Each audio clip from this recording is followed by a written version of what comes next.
Beginilah suasana sepi kantor donor darah PMI yang berada di Jalan Aditya Warman, Jombang, Jawa Timur di masa pandemi COVID. Ya, akibat pandemi COVID-19 membuat aktivitas donor darah di PMI Jombang sepi relawan. Dampaknya, PMI Jombang mengaku kekurangan stok darah semua golongan hingga 6% dibanding biasanya.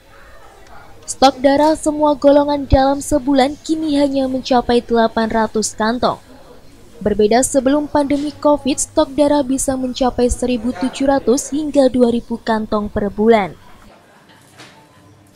Kurangnya stok darah diduga terjadi karena ketakutan warga untuk donor darah saat pandemi COVID-19.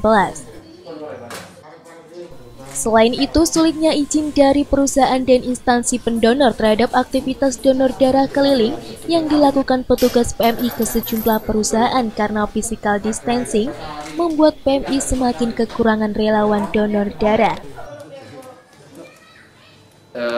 Saat mulai COVID ya, itu setelah ada pembatasan di wilayah Jombang, itu kondisi stok darah di PMI Jombang menurun, sangat menurun ya, jumlah donor menurun.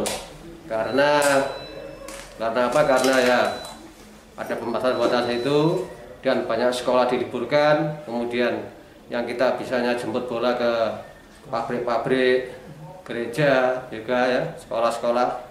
Ya, sekolah libur, sedangkan pabrik ya, banyak yang tidak mendapat izin dari kepala pabrik ya, gitu. Jadi otomatis donor darah menurun sangat jauh, sekitar turun 60%. Jadi yang biasanya satu bulan bisa mencapai 1.700 sampai 2.000 kantong, itu hanya sekisaran 800 sampai 900 kantong. Meski begitu, menurunnya stok darah saat pandemi diyakini masih mampu mencukupi kebutuhan darah di sejumlah rumah sakit di Jombang. Untuk mengatasi minimnya relawan donor darah, petugas PMI sengaja memberikan sembako bagi 50 pendonor pertama di setiap harinya.